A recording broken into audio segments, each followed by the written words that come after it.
दो वीडियो होगी, उसमें क्या बताया मैंने, कुछ प्रॉपर्टीज़ और कुछ लॉस बता दिए। क्यों? ताकि जब मैं डॉट प्रोडक्ट और क्रॉस प्रोडक्ट बताऊँ वो आपको अच्छे से समझ में आ जाए। ठीक, तो चलो शुरू करते हैं। इधर मैंने ए वेक्टर ले लिया और यहाँ पर बी वेक्टर ले लिया, इन दोनों के बीच में एंगल थीटा ले लिया। अब डॉट प्रोडक्ट जो करेंगे उसके लिए हम कैसे लिखेंगे कि A vector dot B vector ऐसे करके लिख देंगे। फिर क्रॉस करना है, क्रॉस करने के लिए, क्रॉस प्रोडक्ट करने के लिए इनके बीच में ऐसे क्रॉस बनाएंगे। ठीक, बी वेक्टर। इन दोनों की डेफिनेशन क्या है वो कैसे लिखेंगे, जो ए वेक्टर है उसका मैग्नीट्यूड, बी वेक्टर का मैग्नीट्यूड कॉस थीटा, यहाँ पर ए वेक्टर का मैग्नीट्यूड, बी वेक्टर का मैग्नीट्यूड साइन थीटा, इसके साथ में एन कैप और रहेगा। ये एन कैप क्या है? एन कैप है एक यूनिट वेक्टर, और इस यूनिट वेक्टर की डायरेक्शन कहाँ से आनी है, वो direction as given by right hand thumb rule. ठीक है, ये रूल पहले आपने पढ़ा हो कहीं पे 10th क्लास में, 9th क्लास में, अभी तो नहीं पता आपको पता हो चाहे ना पता हो, लेकिन अभी आगे जब मैं एक्सेस बनाऊंगा, प्रॉपर एक्सेस बनाऊंगा, तीनों axes, x axes, y axes, z axes, फिर बता दूंगा अच्छे से कि एक डायरेक्शन में अपनी उंगली को रखते हैं, दूसरी डायरेक्शन की तरफ कर्ल करते हैं, और फिर जो थंब की डायरेक्शन आएगी वो हमारी रिजल्टेंट डायरेक्शन होती है, वही डायरेक्शन जो एन कैप की डायरेक्शन है ना। एन कैप की डायरेक्शन कहाँ से आएगी, direction as given by right hand thumb rule. ठीक है, ये हो गया। और ये जो चीज़ है, जो डॉट प्रोडक्ट का रिजल्टेंट है, ये जो चीज़ जो भी आई आगे वाली, इसका आंसर ये क्या है, एक स्केलर क्वांटिटी है। स्केलर क्वांटिटी मतलब इसके पास कोई डायरेक्शन नहीं है। ठीक, इसके पास कोई डायरेक्शन नहीं है, लेकिन जो क्रॉस प्रोडक्ट से जो बना, ये इसके पास एक मैग्नीट्यूड है, एक डायरेक्शन भी है। तो ये किसी की तरह हम बोल सकते हैं कि ये खुद भी एक वेक्टर है जिसके पास कुछ मैग्नीट्यूड है, ये इसके पास मैग्नीट्यूड है ये, और इसके पास एक डायरेक्शन है, वो है एन कैप। कैसे निकालेंगे वो भी आगे देखेंगे। ठीक है, तो चलो इतना देख ले, दोनों की डेफिनेशन देख ली, इसको ऐसे लिखना है, इसको ऐसे लिखना है। ठीक है, अब दूसरी चीज़ डॉट प्रोडक्ट के बारे में, कि अगर मैं ऐसे लिखूं कि A vector dot B vector is equal to A vector का मैग्नीट्यूड, बी वेक्टर का मैग्नीट्यूड कॉस थीटा। तो अगर मैं कॉस थीटा यहाँ पर ऐसे लिख लूँ कि A vector dot B vector, ठीक है, यहाँ पर नीचे ए वेक्टर बी वेक्टर, इन दोनों का मैग्नीट्यूड, जो यही वाली इक्वेशन है इसी को जस्ट मैंने इस फॉर्म में लिख दिया। अगर इसकी वैल्यू ज़ीरो है मतलब कॉस थीटा की वैल्यू ज़ीरो, मतलब थीटा इक्वल टू 90 डिग्री है। अगर इसकी वैल्यू 1 है, इसका मतलब है कॉस थीटा की वैल्यू 1 है, तो थीटा इक्वल टू 0 डिग्री है। दोनों में मतलब क्या है, अगर थीटा इक्वल टू 90 डिग्री है, इसका मतलब ए वेक्टर और बी वेक्टर आपस में ऐसे हैं, उनका अलाइनमेंट ऐसा है, मतलब जो उनके बीच का एंगल है थीटा 90 डिग्री है, वो दोनों वेक्टर आपस में परपेंडिकुलर हैं, इसका मतलब ये। और अगर थीटा इक्वल टू 0 डिग्री, इसका मतलब ए वेक्टर और बी वेक्टर एक ही डायरेक्शन में पॉइंट कर रहे हैं। अगर मैं इधर एक्स एक्सेस मान लूँ और बोलूँ कि ये आई कैप, इस तरफ जो यूनिट वेक्टर वो आई कैप होता है, तो ये कुछ ऐसे करके आई कैप की फॉर्म में होगा, और ये भी कुछ ऐसे करके आई कैप की फॉर्म में होगा। एज एन एग्जांपल बता रहा हूँ ये तुमको, है ना। मतलब जो दोनों वेक्टर हैं वो एक ही डायरेक्शन में पॉइंट कर रहे होंगे, है ना, तभी उन दोनों के बीच का एंगल 0 डिग्री होगा। और कॉस 0 डिग्री ही 1 होता है, मतलब कॉस थीटा अगर 1 है, इसका मतलब जो थीटा है वो 0 डिग्री है, और थीटा 0 डिग्री है। तो इन दोनों जो वेक्टर हैं, ए वेक्टर और बी वेक्टर, जो भी आपने वेक्टर लिए हैं, वो दोनों एक ही डायरेक्शन में पॉइंट कर रहे हैं। ठीक है, इतना समझ में आ गया। अब एक तो इसने ये बताया, और अगर कोई तुमसे पूछे कि डॉट प्रोडक्ट का इंट्यूशन क्या है, वो क्या बताना चाह रहा है, तो तुम एक चीज़ ऐसे करो कि ए वेक्टर लिखा, बी वेक्टर लिखा, इन दोनों के बीच का एंगल थीटा लिया, और ए वेक्टर डॉट बी वेक्टर होता क्या है, वो होता है ए वेक्टर का मैग्नीट्यूड इंटू बी वेक्टर का मैग्नीट्यूड इंटू कॉस थीटा, ये होता है। और ये कौन सी क्वांटिटी, एक स्केलर क्वांटिटी है, स्केलर क्वांटिटी। अब अगर इसको मैं ऐसे लिख दूं, ए वेक्टर का मैग्नीट्यूड इंटू कॉस थीटा और बी वेक्टर का मैग्नीट्यूड, इसमें मल्टीप्लाई हो रहा है, ऐसे लिख दूं, तो तुमको क्या पता लगेगा, ये ए वेक्टर का कंपोनेंट है in the direction of b. तो अगर मैं इसको ऐसे बोलूँ कि ए वेक्टर है, उसका overall effect in the direction of b vector, है ना। देखो अगर मैं सिर्फ ऐसे लिख दूँ कि बी की डायरेक्शन में ए का कंपोनेंट ए वेक्टर का मॉड इंटू कॉस थीटा है, लेकिन ये है सिर्फ ए वेक्टर का है, ये कोई ओवरऑल इफेक्ट नहीं बताता। मतलब एक वेक्टर का दूसरे वेक्टर पर ओवरऑल इफेक्ट कितना है, तो ओवरऑल इफेक्ट तब पता लगेगा जब इसका खुद का पार्ट भी हो और उसको मैं बी से स्केल भी कर दूँ, है ना।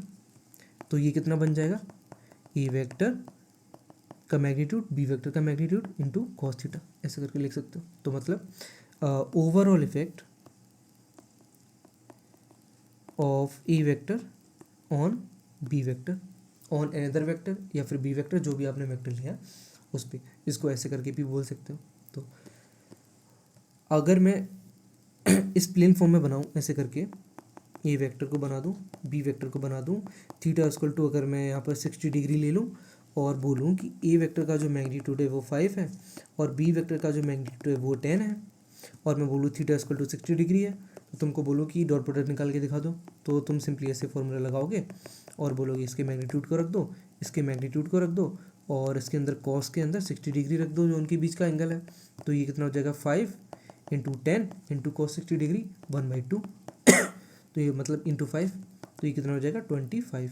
तो ये आंसर आ गया, स्केलर क्वांटिटी, स्केलर क्वांटिटी।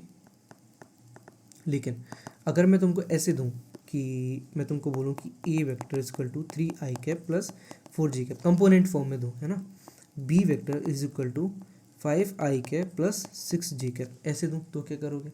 मैं इसको पहले एक एक्सेस बना के बता देता हूँ, फिर ऐसे ही कैसे करेंगे देख के वो भी बता दूंगा। यहाँ पर बनाओ, यहाँ पर एक्स एक्सेस बनाओ, यहाँ पर वाई एक्सेस बनाओ, ठीक है। ये कौन सा डायरेक्शन है, ये पॉजिटिव जे कैप का डायरेक्शन है, ये पॉजिटिव आई कैप का डायरेक्शन है, ठीक।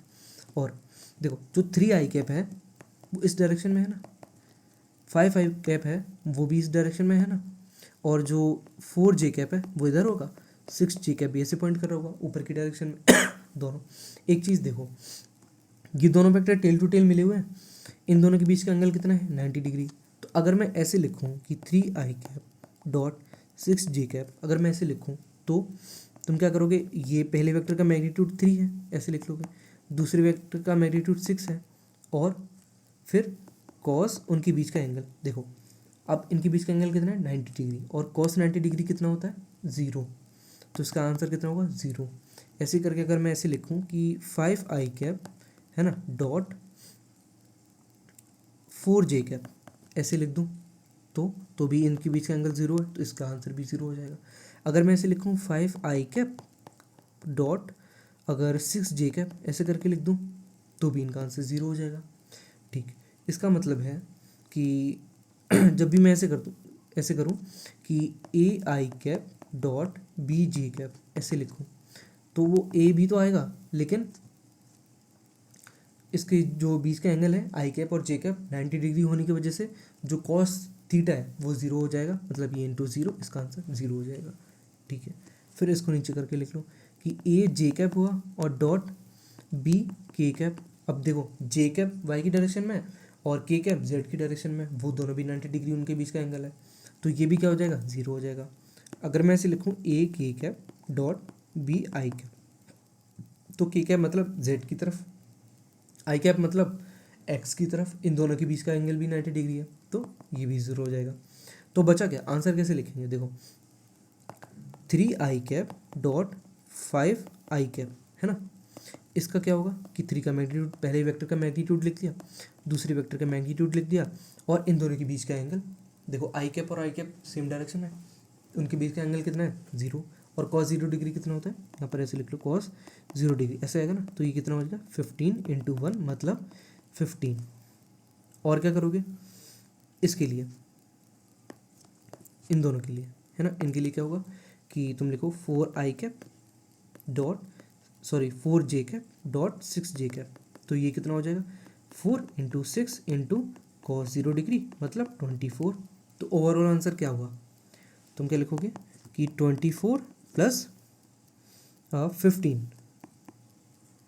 ठीक है, जो कि किसके इक्वल है 3i कैप है ना, 3i cap dot 5i cap plus 4j cap dot 6j cap, इन दोनों के इक्वल है, ठीक है, ऐसे करके लिख दिया।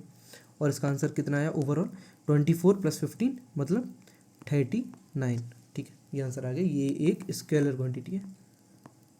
स्केलर क्वांटिटी, बार बार मैं बोला हूँ इसको ताकि तुमको याद हो जाए, ठीक। अगर ऐसे लिख के दे दूँ मैं कि A vector is equal to 2i cap plus 6j cap और B vector is equal to 6i cap plus 7j cap, ऐसे लिख के दे दूँ तो अब बस इतना करना है कि A vector dot B vector तुम लिखो, इन दोनों को लिख लो 2i cap plus 6j cap, है ना, dot 6i cap plus 7j cap, ऐसे करके लिख लिया।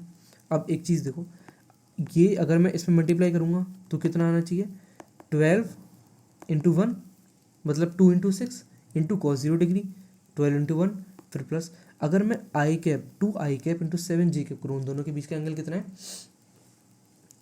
सॉरी मैंने उल्टा बोल दिया कि हाँ ठीक है देखो 2i कैप और 7j कैप जब मैं करूँगा तो कितना आएगा कि 2i cap into 7j cap करने के लिए उन i कैप और j कैप के बीच का एंगल कितना है 90 डिग्री, और cos 90 डिग्री 0 होता है, तो इसका कोई मतलब नहीं है, 0 हो जाएगा। 6j कैप और 6i कैप करूँ तो भी इनके j कैप और i कैप के बीच का एंगल 90 डिग्री है और cos 90 डिग्री 0 होता है, तो ये 0 हो जाएगा आगे वाला टर्म। फिर plus 6j cap into 7j cap, तो ये कितना बचेगा, 7 × 6 = 42, है ना, ये दोनों, और इंटू 1 क्या, जो cos 0 डिग्री उसकी वैल्यू 1 होती है, क्योंकि j कैप और j कैप एक ही डायरेक्शन में है और एक डायरेक्शन में है, तो उनके बीच का एंगल 0 डिग्री है। तो 12 + 42 मतलब 54, ये आ गया, ये भी एक स्केलर क्वांटिटी है। तो दोनों तरीके से मैंने बता दिया कि अगर ऐसे दे रखा हो तुमको, ऐसे वहाँ तुमको मैग्नीट्यूड दे रखी हो और थीटा एंगल दे रखा हो, या फिर कुछ भी इक्वेशन दे रखी हो जहाँ से थीटा एंगल निकल आया है, मैग्नीट्यूड निकला है दोनों की, फिर डॉट प्रोडक्ट ऐसे निकालना है। और अगर तुमको ऐसे दे रखा हो इस फॉर्म में, कंपोनेंट फॉर्म में, है ना, तो ये ऐसे ऐसे करके निकाल सकते हो, ऐसे करके निकाल सकते हो, या फिर इसको समझ लो तो फिर डायरेक्टली यहाँ पर नीचे इन दोनों को ऐसे लिखो ब्रैकेट में, दोनों टर्म को ऐसे प्लस करके लिखो पहले दूसरे टर्म को, और मल्टीप्लाई करके देख लो, i कैप वाला होगा वो 1 वहाँ पे मतलब cos 0 डिग्री आ जाएगा, तो उन दोनों की मैग्नीट्यूड बस आपस में मल्टीप्लाई हो जाएगी। और जो अगर परपेंडिकुलर वाले हुए कि परपेंडिकुलर यूनिट वेक्टर जिसमें आ रहे हैं, जैसे j cap into k cap आ रहा है, k cap into i cap आ रहा है ना, तो वो 0 हो जाएंगे। तो ये देखो दोनों फॉर्म होगी। एक 3D वाले में भी देख लो, जैसे मैं तीनों कंपोनेंट ले लूँ, 3i cap plus 4j cap plus 5k cap ऐसे करके ले लूँ, और b vector is equal to 2i cap plus 8j cap plus 7k cap ऐसे करके ले लिया। तो a vector dot b vector को लिखो इज इक्वल टू, अब देखो 3 × 2 कितना हो गया 6 प्लस 4 × 8 इक्वल टू 32 प्लस 7 × 5 = 35, इतना हो गया। तो 6 + 32 मतलब 38 प्लस 35, ये तुम्हारा फाइनल आंसर हो गया। और ये कौन सी क्वांटिटी, ये एक स्केलर क्वांटिटी है, तो ये ऐसे करके हो जाएगा। इसमें मैंने जस्ट क्या किया, सिर्फ इनको मल्टीप्लाई किया, इनको मल्टीप्लाई किया और इनको मल्टीप्लाई किया, क्योंकि अगर इसको मल्टीप्लाई करोगे तो भी 0 आएगा, इसको मल्टीप्लाई करोगे तो भी 0 आएगा, इसको मल्टीप्लाई करोगे तो भी 0 आएगा, इसको मल्टीप्लाई करोगे तो भी 0 आएगा, इनको करोगे तो भी 0 आएगा, और इसको ऐसे करोगे तो भी 0 आएगा। ठीक है, तो ये तीनों टर्म बचेंगे, इनका सम ऐसे हो जाएगा। तो ये मैंने तुमको डॉट प्रोडक्ट बता दिया, और डॉट प्रोडक्ट में ऊपर क्या बताया, अलाइनमेंट बताता है, वो भी बता दिया। ठीक है, अब क्रॉस प्रोडक्ट को देखेंगे कि एक बार क्या करते हैं, जो मैंने अभी ऊपर कुछ प्रॉपर्टीज़ लिखी थी यहाँ पर ये ऐसे करके लिखा था, इनको एक बार नीचे लिख लेते हैं एक बार में, है ना। डॉट प्रोडक्ट के अंदर dot product of unit vectors, है ना, कि i cap dot i cap ये कितना होगा 1, j cap dot j cap 1, k cap dot k cap 1। लेकिन अगर i cap dot j cap कर दिया, है ना, क्योंकि इन दोनों के बीच का एंगल कितना हो जाएगा 90 डिग्री, और cos 90 डिग्री 0 होता है, तो ये 0 हो जाएगा। i cap dot k cap 0, i cap और sorry j cap dot k cap 0, और ये सारे कवर हो गए ना इसमें, ठीक है, सारे हो गए। तो ये ऐसे हो जाएगा। अगर मैं यहाँ पर ऐसे लिखूँ कि A I cap dot B J cap, तो ये 0। फिर अगर किसी ने दिया कि A I cap dot A I cap, तो A square, B J cap dot C K cap, तो 0, C J cap dot C J cap तो सी स्क्वायर। ऐसे करके बहुत सारे जो है मतलब अलग अलग कॉम्बिनेशंस बना के, 2 कॉम्बिनेशन, फिर एक और डॉट कर दिया, उसका जो आंसर आया उसमें स्केलर उसमें मल्टीप्लाई कर दिया। ऐसे करके अलग अलग कॉम्बिनेशन बना के देखो, है ना, अलग अलग कॉम्बिनेशन बना के देखो, उससे क्या होगा, दिमाग में ये चीज़ें अच्छे से बैठ जाएंगी, है ना। तो ये हो गया। इसके बाद ये तो मैंने सारी आइडेंटिटी लिख दी, है ना, इनको याद कर लो एक बार। और क्या बचता है,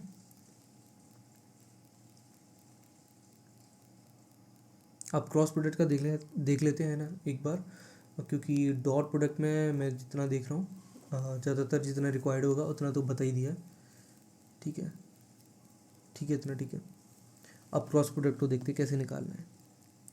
जैसे मैंने डॉट प्रोडक्ट में दोनों फॉर्म बताई कि जब वेक्टर्स दे रखे हो प्रॉपर डायग्राम बना के तो कैसे निकालना है, और कंपोनेंट फॉर्म दे रखी तो कैसे निकालना है। वैसे ही मैं क्रॉस प्रोडक्ट में भी बताऊंगा। पहले मैं एक प्लेन में बना लेता हूँ 2 वेक्टर्स उसके लिए कैसे निकालना है पहले वो देखेंगे, है ना।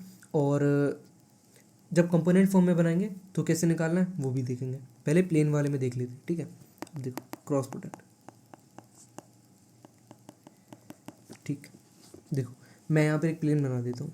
जैसे मैंने ये प्लेन बना दिया और मैंने बोला कि ये जो डायरेक्शन है ये एक्स एक्सिस का डायरेक्शन है पॉजिटिव, और ये पॉजिटिव वाई एक्सिस का डायरेक्शन है। मतलब यहाँ पर यूनिट वेक्टर इस डायरेक्शन में आई क्या पाएगा, इस इधर जे क्या पाएगा, ठीक।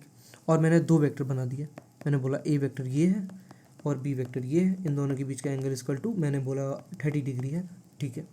और मैंने तुमको बता दिया कि पहले जो ए वेक्टर है उसका मैग्नीट्यूड 5 है और जो बी है उसका मैग्नीट्यूड मैंने ले लिया 6 है।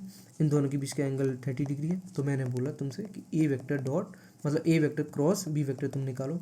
तो तुमने ऐसे किया, इन दोनों के मैग्नीट्यूड को मल्टीप्लाई किया और साइन के अंदर इन दोनों के बीच का जो एंगल है वो लिख दिया और एन कैप लिख दिया। तो अब इसमें 5 इंटू 6 इंटू 1/2 साइन 30 डिग्री की 1/2, है ना। तो और एन कैप, अब देखो ये चीज़ तो तुमको पता ही लगी सारी कि 5 इंटू 6 30 और 2 से डिवाइड कर देंगे तो 15 एन कैप, लेकिन एन कैप नहीं पता है ना। एन कैप मैंने क्या बोला, N cap is perpendicular to the plane of A vector and B vector, या जो भी 2 वेक्टर जिसका आप क्रॉस प्रोडक्ट निकाले हो उसका जो प्लेन है उसके परपेंडिकुलर ही इसका डायरेक्शन आएगा। देखो ये मैंने अगर पहले लिखा है कहीं पे सबसे स्टार्टिंग वाले पेज पे नहीं लिखा है, ठीक है, यहाँ पे लिख दिया, इसको याद कर लो। अब देखो जैसे ये जो मैंने प्लेन बनाया, ये यहाँ पर मैं ग्रीन कलर से बता रहा हूँ, ये जो मैंने प्लेन बनाया यहाँ पर, है ना, मान लिया वो कोई ये प्लेन है और यहाँ पर मैंने ऐसे 2 वेक्टर रख दिए। तो मैंने बोला जो एन कैप आएगा या तो इस डायरेक्शन में आएगा मतलब इस प्लेन के परपेंडिकुलर, या तो नीचे वाली डायरेक्शन के में, या तो है ना, या तो नीचे वाली डायरेक्शन में आएगा इसके परपेंडिकुलर, या तो इधर परपेंडिकुलर या तो इधर परपेंडिकुलर, है ना। 2 परपेंडिकुलर पॉसिबल है, एक ऊपर और एक नीचे। तो किस में आएगा वो कैसे पता लगेगा, वो पता लगेगा राइट हैंड थंब रूल से, ठीक है। उसमें क्या करना है ना। तो यहाँ पर इसको पॉज करो, पहले वो सीख लेते हैं कि क्रॉस निकलेंगे कैसे, ठीक है। डायरेक्शन जो आएगा प्लेन का कौन सा निकलेगा वो सीख लेते हैं एक्सेस बनाकर प्रॉपर, फिर यहाँ पर वापस आएंगे और इस क्वेश्चन को सॉल्व करेंगे, ठीक है। तो एक काम करो, यहाँ पर एक एक्सेस बना लो, ऐसे करके एक्सेस बना ली, एक्स एक्सेस वाई एक्सेस और ये जेड एक्सेस, है ना। ये पॉजिटिव की कैप का डायरेक्शन, मतलब पॉजिटिव जेड एक्सिस का जो डायरेक्शन है उधर कौन सा आएगा, यूनिट वेक्टर पॉजिटिव का की कैप, इधर माइनस का की कैप, यहाँ पर पॉजिटिव का आई कैप तो यहाँ पर माइनस का आई कैप, यहाँ पर पॉजिटिव का जे कैप ये यूनिट वेक्टर और यहाँ पर माइनस का जी कैप, यहाँ पर ऐसे आ जाएगा, ठीक। फिर अगर मैं तुमको बोलूँ कि आई कैप क्रॉस जे कैप क्या होगा, ठीक, तो तुम क्या इसको ऐसे लिख सकते हो कि 1 आई कैप क्रॉस 1 जे कैप, ऐसे भी लिख सकते हो। और ये क्या है 1 इंटू 1 मतलब 1 मल्टीप्लाइड बाई 1, ऐसे करके जो उसकी डेफिनेशन है। और इनके बीच का एंगल कितना 90 डिग्री, तो ये भी 1 हो गया। बचा क्या एन कैप, मतलब इन दोनों का जब मैं मल्टीप्लाई करूँ तो मेरे पास एक यूनिट वेक्टर आना चाहिए। वो कैसे निकलेगा, राइट हैंड थंब रूल से। कि तुम अपनी उंगलियां जो हैं वो पॉजिटिव आई कैप की डायरेक्शन में रखो ऐसे, और जो जे कैप है उसकी तरफ ऐसे कर्ल कर लो। अब जो ये थंब का डायरेक्शन आया अंदर की तरफ, ये डायरेक्शन होगा मतलब उन दोनों के प्लेन के परपेंडिकुलर भी हो जाएगा और वो डायरेक्शन भी बता देगा जो डायरेक्शन है तुम्हारे एन कैप का। ठीक है इसको एक बार करके देखो कि जब तुम आई कैप से जे कैप की तरफ उंगलियां कर्ल करोगे, ऐसे करके उंगलियां जब कर्ल करोगे तो क्या जो तुम्हारा थंब है वो पॉजिटिव के कैप की तरफ डायरेक्शन में आएगा। तो तुम यहाँ पर क्या लिख दोगे कि ये जो यूनिट वेक्टर है जिसका आंसर आने वाला है वो क्या होगा, I cap cross J cap is equal to positive का के कैप। ऐसे करके तुम J cap cross K cap इसका करके देखो कर्ल करके कि जे कैप ऊपर है और के कैप इधर है, तो इसको ऐसे करके कर्ल किया तो इस तरफ आया, मतलब पॉजिटिव आई कैप की तरफ। इस पर एक बार मैं ऐसे बता देता हूँ, इससे यहाँ कर्ल किया तो थंब जो तुम्हारा है वो ऐसे इस तरफ को पॉइंट करेगा, इस तरफ को, उधर क्या है पॉजिटिव का आई कैप। और जब तुम के कैप क्रॉस आई कैप करोगे, है ना, कहाँ से कहाँ तक, यहाँ से यहाँ ऐसे कर्ल करोगे तो जो थंब का डायरेक्शन आएगा वो ऊपर की तरफ आएगा, मतलब ये आएगा पॉजिटिव का जे कैप। ठीक है, ये तीनों होंगे। अब इसकी एक प्रॉपर्टी है कि A vector cross B vector is equal to minus का B vector cross A vector, इसके इक्वल होता है। ये कौन सी प्रॉपर्टी, ये है एंटी कम्यूटेटिव। ठीक है, एंटी कम्यूटेटिव। ठीक है, इसका मतलब क्या है, यहाँ पर अप्लाई करके देखो कि बाकी कॉम्बिनेशन निकाले तो इस प्रॉपर्टी से निकालो, है ना, कि आई कैप क्रॉस जे कैप, अगर पॉजिटिव का के कैप है तो जे cap cross I cap minus का के कैप होगा।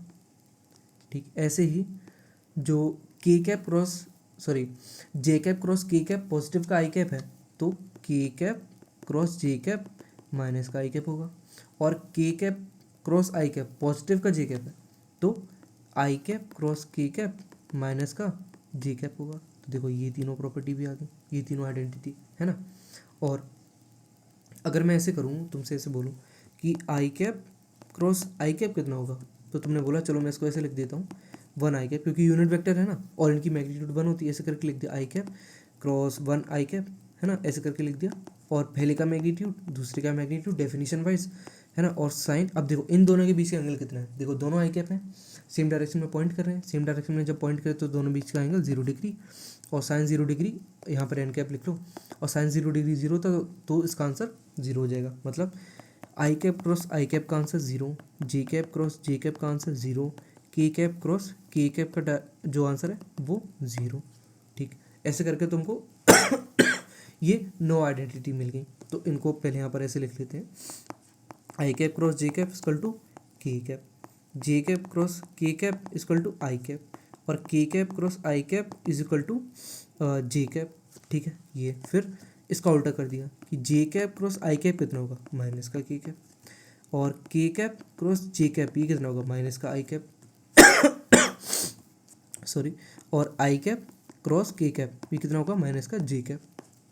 ये तीन होगी। फिर आई cap cross I cap 0, J cap cross J cap 0 क्योंकि इनके बीच का एंगल 0 है, और K cap cross K cap equal to 0, ये हो गई।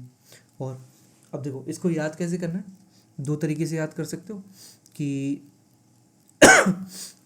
यहाँ पर ऐसे बना लो कि आई कैप जे कैप के कैप, आई कैप जे कैप के कैप, आई कैप जे कैप के कैप, ऐसे बना लिया। अब अगर मैं ऐसे चला, क्लॉकवाइज कैसे चलते हैं, इस डायरेक्शन में, है ना, ये क्लॉकवाइज। अगर मैं क्लॉकवाइज चलूँ मतलब आई कैप क्रॉस जे कैप करूँ तो एक स्टेप आगे आ जाओ, आंसर ये हो जाएगा। अगर जे कैप क्रॉस के कैप करूँ तो एक स्टेप आगे आ जाओ क्लॉकवाइज डायरेक्शन में, आंसर ये हो जाएगा। और अगर मैं के कैप क्रॉस आई कैप करूँ तो एक स्टेप आगे आ जाओ क्लॉकवाइज डायरेक्शन में, आंसर ये हो जाएगा। देखो ऊपर देख सकते हो मैच करके, है ना, ये तीन यहाँ से आ गए। फिर अगर मैं इस डायरेक्शन में चलूँ ऐसे एंटी क्लॉकवाइज चलूँ, मतलब आई जे के ऐसे बना लो, आई जे के इनको ऐसे बना लो।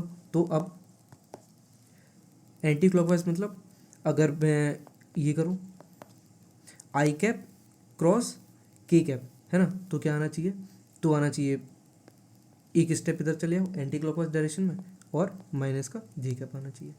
फिर के कैप क्रॉस जे कैप किया तो एक स्टेप और चले जाओ एंटी क्लॉकवाइज, माइनस का आई कैप आना चाहिए। देखो यहाँ पर लिखा होगा K cap cross J cap equal to minus का आई कैप, यहाँ से भी चेक कर सकते हो। और अगर मैंने जे कैप क्रॉस आई कैप किया तो एक स्टेप और चले जाओ एंटी क्लॉकवाइज डायरेक्शन में, आंसर क्या आएगा, माइनस का के कैप, ये वाली जो आइडेंटिटी है। तो ऐसे करके ये जो तीनों हैं वो मैंने ऐसे करके बता दी, इससे भी याद कर सकते हो। तो देखो ये दोनों तरीके से लिख लो कि पहले तुमने ये वाली लिख ली, फिर तुमने एंटी कम्यूटेटिव वाली प्रॉपर्टी से ये निकाल दी और इसको भी याद कर लो, ठीक है। ये कैसे होना है वो तुमको मैंने बता ही दिया। और इस तरह से याद करने के बाद एक बार इस तरह से भी याद कर लो, दोनों पैटर्न्स को मन में बना लो। फिर जब तुम क्वेश्चन करो उस टाइम पे खुद को एनालाइज कर लो अपने दिमाग को कि तुम्हारा दिमाग कौन सी वाली पैटर्न को अच्छे से याद कर पा रहा है। अगर इस वाली पैटर्न के साथ कंफर्टेबल है तो ये याद रखो, इस वाली पैटर्न के साथ कंफर्टेबल है सोचने पे तो ये याद रखो, ठीक। अब यहाँ पर वापस आ जाते हैं ये तो हमने सीख लिया है ना।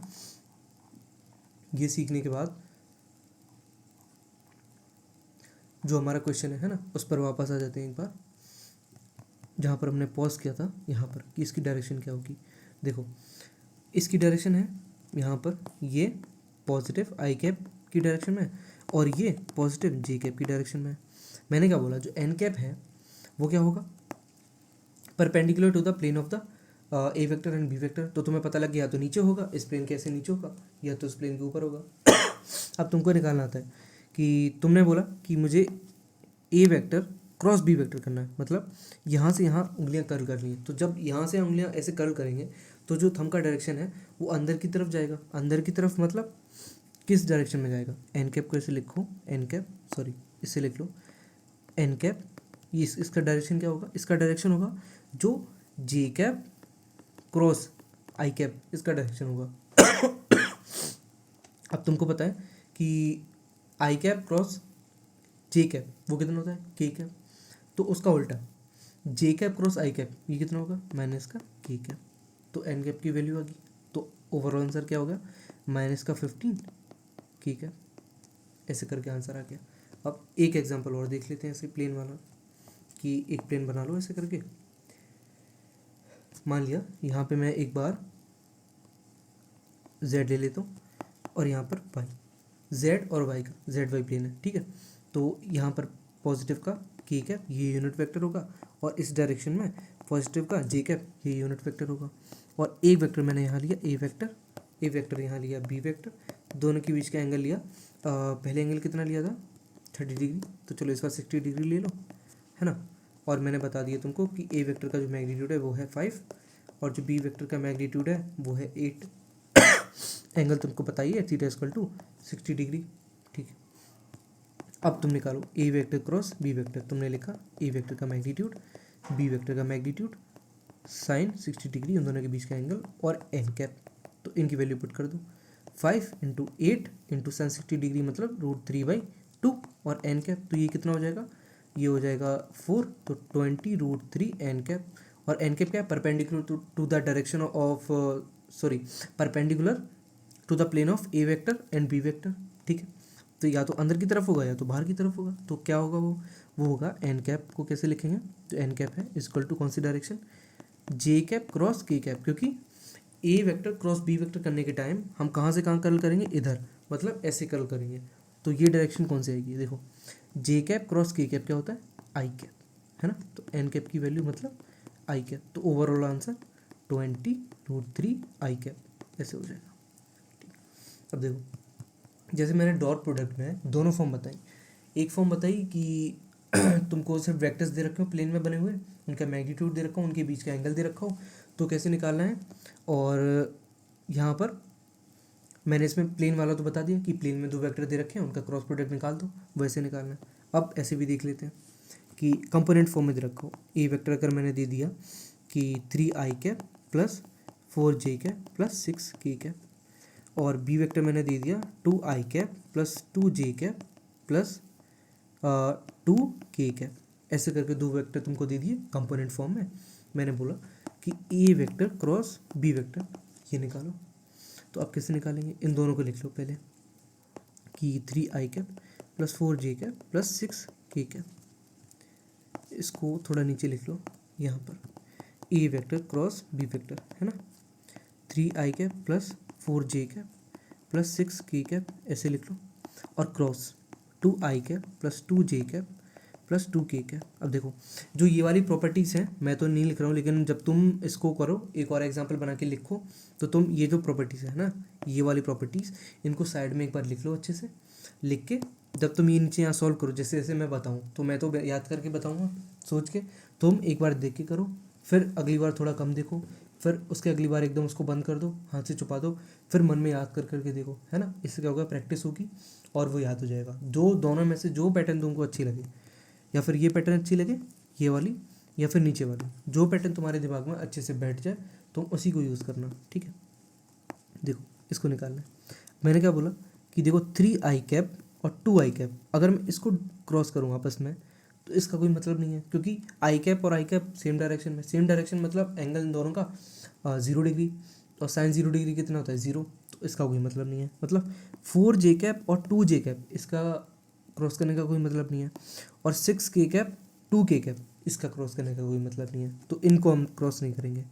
बाकी क्या बचे कि तुम 3i इंटू 2j करो, ठीक है, लिखा है यहाँ पर कि 3i क्रॉस 2j, फिर प्लस अगला टर्म इसके साथ भी करो, ये वाले टर्म के साथ, तो 3i है ना, और क्रॉस 2k, ठीक है।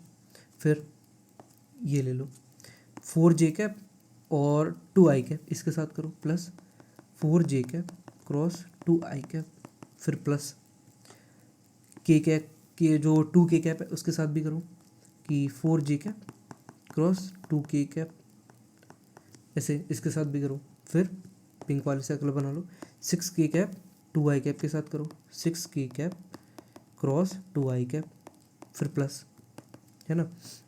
इसको j के साथ भी करो, 2j के साथ, है ना, 6k क्रॉस 2j, है ना, ऐसे करके। तो ये 1 2 3 4 5 6 टर्म आ गए, इसको एवेल्यूएट करेंगे। देखो इन दोनों वेक्टर का क्रॉस करेंगे, मतलब पहले वेक्टर का मैग्नीट्यूड, दूसरे वेक्टर का मैग्नीट्यूड, और i क्रॉस j, इनके बीच मतलब i और j के बीच का एंगल कितना है 90 डिग्री, और साइन 90 डिग्री कितना होगा 1, है ना, तो उसको 1 ऐसे करके डिनोट कर दो।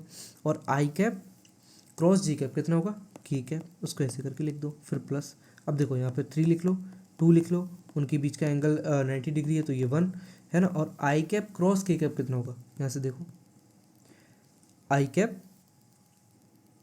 क्रॉस k माइनस का g, क्योंकि k into k cross i, अगर j है तो i क्रॉस k माइनस का g, लिख दो माइनस का g, फिर प्लस देखो 4 2, है ना, अब जल्दी कर लो, और j इंटू i, देखो i into j i cross जो j है वो कितना होगा पॉजिटिव का k, तो उसका उल्टा कितना होगा माइनस का k, फिर प्लस 4 इंटू 2, है ना, और j इंटू k, है ना, वो कितना होगा i, सही है।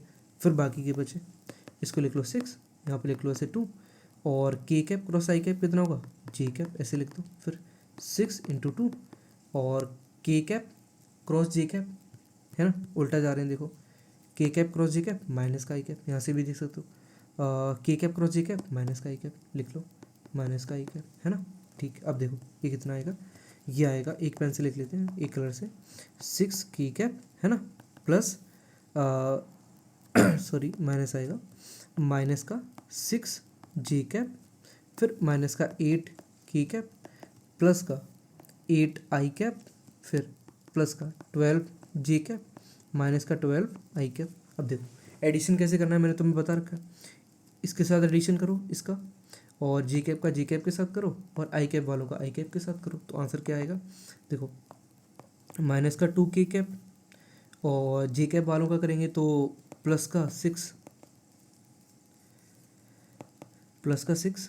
j, है ना, और 8i, माइनस का 12i, माइनस का 4i, है ना, सही है।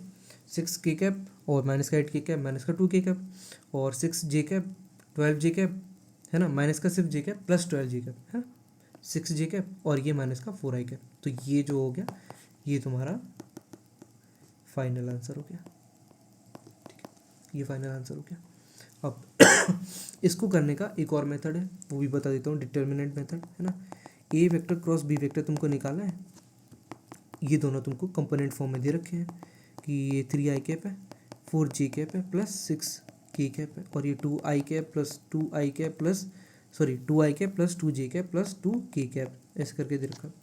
तो वो कैसे निकालेंगे उसके लिए ऐसे लिखो कि A vector cross B vector is equal to, यहाँ पे ऐसे डिटर्मिनेंट बनाओ, यहाँ पे बनाओ i j और k है ना। यहाँ पर A X A Y A Z, मतलब ए वेक्टर का एक्स कंपोनेंट, वाई कंपोनेंट और जेड कंपोनेंट, ये तीनों लिखो। और यहाँ पर B X B Y B Z, मतलब बी वेक्टर का X component, Y component, Z component, यहाँ पे जैसे लिख लो। अब देखो इसका आंसर क्या होता है इसको ऐसे लिखते हैं, यहाँ पर आई कैप और A Y into B Z minus B Y into A Z, ठीक है। ऐसे समझ लो कि जब मैं आई कैप लिखूँ तो इस लाइन को हटा के इन दोनों का मल्टीप्लाई करो और माइनस इन दोनों का मल्टीप्लाई, है ना। फिर इसके बाद माइनस का साइन चेंज कर दो, जी कैप, ठीक। अब देखो जब मैंने जी कैप लिखा तो इसको हटाओ और इस लाइन को हटाओ, इसको और इस लाइन को हटाओ। अब इन दोनों का मल्टीप्लाई करो आपस में और इन दोनों का मल्टीप्लाई आपस करो, है ना, इन दोनों का आपस में मल्टीप्लाई करो और माइनस कर दो, मतलब ए एक्स बी जेड माइनस का बी एक्स ए जेड, है ना। फिर साइन चेंज करो, के कैप लिखो। अब देखो के कैप हटाया तो इसको हटाओ, इन दोनों का इसको हटाओ और इन दोनों का आपस में मल्टीप्लाई कर दो और माइनस इन दोनों का मल्टीप्लाई, ठीक है। उसको लिखो ए एक्स बी वाई माइनस का बी एक्स ए वाई, ठीक। तो ये जो आंसर आएगा इसमें ये वैल्यूज पुट कर लो, यहाँ से देख लो कि ये तुम्हारा ए एक्स है, ये ए वाई है, ये ए जेड है, ये बी एक्स है, बी वाई है, बी जेड है। यहाँ पर वैल्यू पुट कर लो तो जो आंसर आएगा, है ना, वो फाइनल आंसर हो जाएगा। और ये डिटर्मिनेंट मेथड है, ये कैसे निकाला वो भी मैंने बता दिया। इसको एक बार दोबारा सुन लो कि जब मैं आई कैप को लूँ तो इन दोनों का मल्टीप्लाई माइनस इन दोनों का मल्टीप्लाई, फिर जब मैं जे कैप लूँ तो इसको हटा के इन दोनों का मल्टीप्लाई माइनस इन दोनों का मल्टीप्लाई, फिर जब मैं के कैप लूँ तो इसको हटाओ, इन दोनों का मल्टीप्लाई माइनस इन दोनों का मल्टीप्लाई, ठीक। ऐसे हो गया, ये बता दिया, ठीक है। अब आगे क्या बताना है इसमें